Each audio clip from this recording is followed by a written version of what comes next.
भैरबकुंड बियाबनि inter primary जोबथा जोलुर बादायलायनाया जोबलांबाय।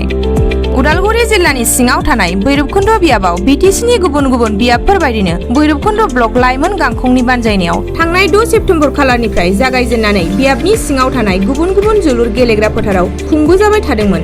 बे जोलुर बादायलायनाया थांनाय सानखालि जोबलाङो। जोबथा साननि जोलुर बादायलायनाया मोननै गोख्रों दोलो आमजुलि प्राइमारि एफसि आरो आदिबासी सेल एफसिनि गेजेराव जानानै थाङो। बे बादायलायनायाव आमजुलि प्राइमारि एफसिआ आदिबासी एफसिखौ 2-0 गलनि फारागथियाव फेजेननानै देरहासार बिमुंखौ आवग्रिनो हायो। बे हाबाफारिजों लोगोसे बिटिआर गोजोननि थाखाय आइजोफोरनि काबादि बादायलायनायबो लाफानाय जायो। बे बादायलायनायाव उदालगुरि ब्लक आइजो काबादि हानजाया अदला प्राइमारि आइजो काबादि हानजाखौ फेजेननानै देरहासार जानो हायो।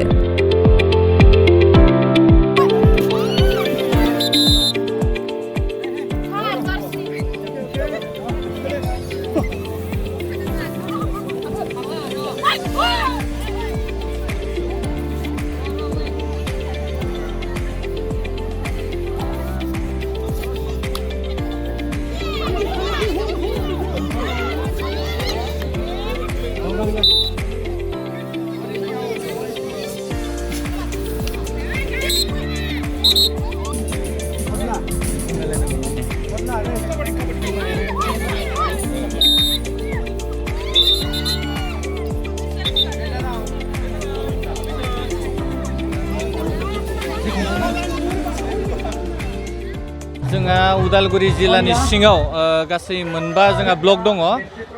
सेन्ट्रेल इउपिपिएलनि बिथोन बायदियैनो जोङो बे हाबाफारिखौ मावफुंनानै दिनै फैयै फैयै जोंहा भैरबकुंड ब्लक हिसाबै जोबथा जाफैबाय आरो बिथांमोना दिनै जा जोंनि बिथोन बायदियैनो मावफुंनानै मोजाङै मोजां फोजोबना होनाय जानाय जाबाय।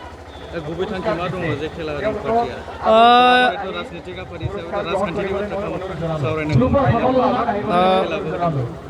इउपिपिएल हिसाबै जोंहा जोंनि जाखांबोफुनाय इयुन जोलैफोरखौ गासै बिथिङावनो जोङो जौगाहोनो थाखाय जोङो नाजादों।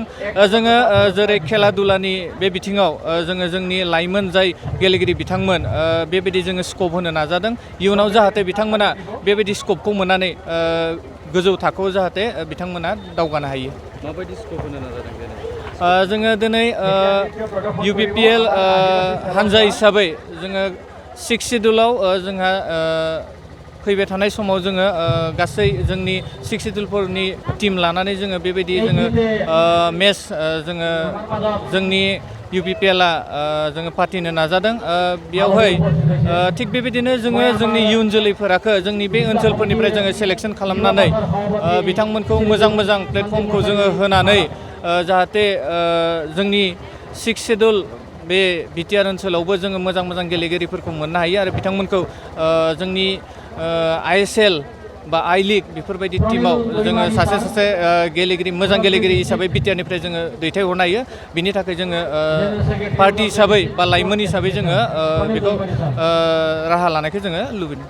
जाय बिथांमोना चेम्पियन जागोन देरहागोन बिथांमोननि थाखाय माबायदि बान्थाफोर दं? दिनै गुबुन गुबुन ब्लकफोराव गावबा गावनि सुबिदा बायदियै बिथांमोना प्राइज मानि हिसाबै होदों।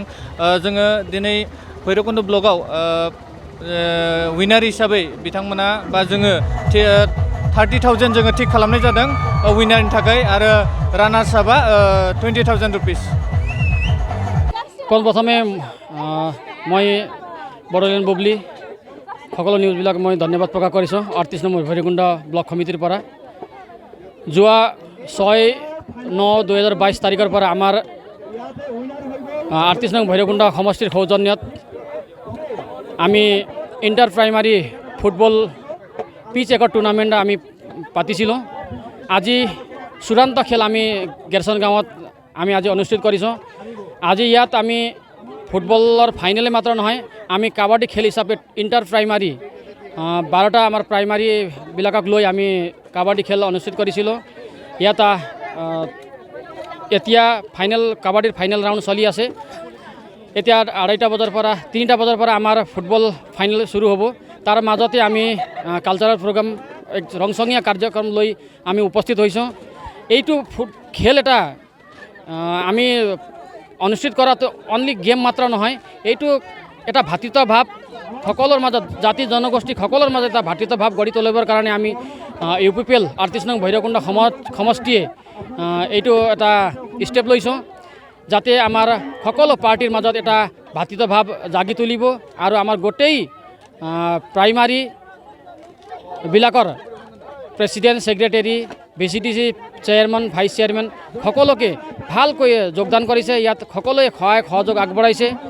ইউথ চেলৰ প্ৰেচিডেণ্ট, ছেক্ৰেটাৰী আৰু টোটেল অৰ্গেনাইজ টিমে ইয়াত এই খেলাখন সিহঁতে ৰিপ্ৰেজেণ্ট কৰিছে। তেখেতসকলকো ধন্যবাদ থাকিল। BTRৰ ডেপুটি চিফ ছাৰৰ নেতৃত্বত এই খেল অনুষ্ঠিত হৈ আছে, তেখেততো বহুত বহুত ধন্যবাদ থাকিল। আৰু গোটেই আমাৰ ব্লকৰ, ডিষ্ট্ৰিক্টৰ সকলো কৰ্মকৰ্তাক, নেতৃবৰ্গক 38 নং ভৈৰৱকুণ্ড সমষ্টিৰ পৰা মই ধন্যবাদ প্ৰকাশ কৰোঁ, যাতে আজিৰ এই খেল কাবাডীখন ভালেমতে যি ফাইনেল ৰাউণ্ড চলি আছে, এতিয়া আমাৰ ৰংচঙীয়া কাৰ্যক্ৰম কালচাৰেল প্ৰগ্ৰাম হৈ আছে। ইয়াত বড়ো নৃত্য, আছামিজ নৃত্য, গোৰ্খালী নৃত্য, আদিবাসী, চাওতাল সকলো নৃত্য লৈ ইয়াত পৰিৱেশন কৰিব। তাৰ পাছতে আমাৰ ৰংচঙীয়া গান আছে, বড়ো গান, গোৰ্খালী গান, আদিবাসী সকলোৱে ইয়াত গায়কবিলাক উপস্থিত হৈছে। আৰু আমি এতিয়া জলপানৰ এটা ব্যৱস্থা কৰিছোঁ, সকলোৱে জলপান এতিয়া কৰিব। সকলোকে মই টোটেল স্পেচিয়েলি মই ইউথ চেলক, UPPL ইউথ চেলক ভৈৰৱকুণ্ড সমষ্টিক ধন্যবাদ প্ৰকাশ কৰোঁ। তেখেতসকলৰ এটা পৰিশ্ৰমেদি যি এটা খেল, আজি চূড়ান্ত খেল ইয়াত অনুষ্ঠিত কৰিছে, এটা ডিচিপ্লিনে ৰুল এণ্ড ৰেগুলেশ্যন ফ'ল' কৰি যি তেখেতসকলে এটা ইমান পৰিশ্ৰম কৰিছে, তেখেতসকলক মই ভৈৰৱকুণ্ড 38 নং ভৈৰৱকুণ্ড সমষ্টিৰ মই জেনেৰেল ছেক্ৰেটাৰী হৈ তেখেতসকলক ধন্যবাদ প্ৰকাশ কৰিছোঁ। जों थांनाय 6 तारिख सेप्तेम्बरनिफ्राय जोङो भैरवकुण्ड ब्लक हिसाबै भैरवकुण्ड ब्लक इउथ सेलनि बानजायनायावहाय मोनसे फुटबल बिदि पिच एकर्ड फुटबल हिसाबै जों मोनसे बादायनाय मेच जों जागायजेनदोंमोन। आरो बे जागायनायनि दिनै माने फाइनाल खेल दिनै जानो थांगासिनो दङ। आरो बे मोननै दिनै फाइनाल खेलावहाय बादायलायगोन जाहा आदिबासि सेल आरो आमजुलि प्राइमारिनि गेजेरावहाय। बेखौ लोब्बा लाखिनानै जोङो बे जुन्थु फाइनाल बा जोबथा जुन्थु खेला बेखौ एसे मेहेरगोनां खालामनो थाखाय आरो जोङो पार्टिनि माखासे जुन्थु एक्टिभिटिसफोरखौ जों देखायनो थाखाय दिनैनि सानाव जोङो माखासे एसे माने इउनिक प्रग्राम जों माने आखायाव लानाय जादों। बेनो जाहैबाय जोङो अमेनफोरनि मोनसे काबाडि मेच जों बादायलायनाय जों लानाय जादों। बेबो जोंहा इन्टार प्राइमारि एबा भैरवकुण्ड ब्लकनि आन्डाराव जेसेबांखिनि जोंहा प्राइमारि दङ बिथांमोननिफ्राय जों टिम बिदि लेंहरनाय जादों। गासैहाय 10टा बिदि टिमा बेवहाय बाहागो लादों। गोबां माने जथेस्थ' माने मोजां जादों आरो गोबां बिदि जोंनि बिदि वर्कारफोर लोगोसे आरो जायफोर बिदि मोजां मोनग्रा खेल मोजां मोनग्रा बिथांमोना फैनानै बेयाव बाहागो लाफैदों। आं सान्दों माने मोनसे इउनिक प्रग्राम जादों आरो बेयो जोंनि थाखाय मोजां जादों होननानै जों आसा खालामदों। सरासनस्रायै राजखान्थि आफादफोरखौ बेबायदि हाबाफारिखौ बहुद खम नुयो। दा UPPLआ नोंथांमोना दिनै बेबायदि हाबाफारिखौ लादों।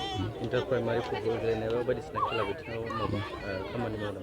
दा मा मेसेज होनो सानदों जेनेबा बेबायदि मा बे गेलेनायनि बिथिंजों मा मेसेज होनो नागिरदों? मोनसे राजनिति हान्जा दैदेननायजों लोगोसे जिहेतु जोंनि मावनो गोनां खामानिया जों समाजनि गोबां मावनो गोनां बिदि खामानि थायो। जिन्थु खेला बे खेलायाबो मोनसे जोंनि समाजजों माने लोब्बा थानाय मोनसे एंगार हायै मोनसे बाहागो।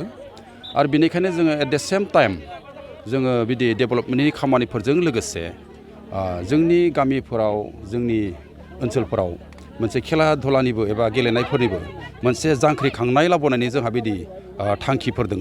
बेखौ लोब्बा लाखिनानै जोङो बिदि खेला दुलाखौ जोङो खुंनाय जादों। आरो आं खावलायनो सान्दों जों दिनै भैरवकुण्ड ब्लक हिसाबै लादों आरो इयुनाव बिदिनो गुबुन ब्लकफोराबो बिसा प्रग्राम लानानै मोनसे इउनिक प्रग्राम लायोबा जोबोद मेहेरगोनां जागोन होननानै आं आसा खालामो।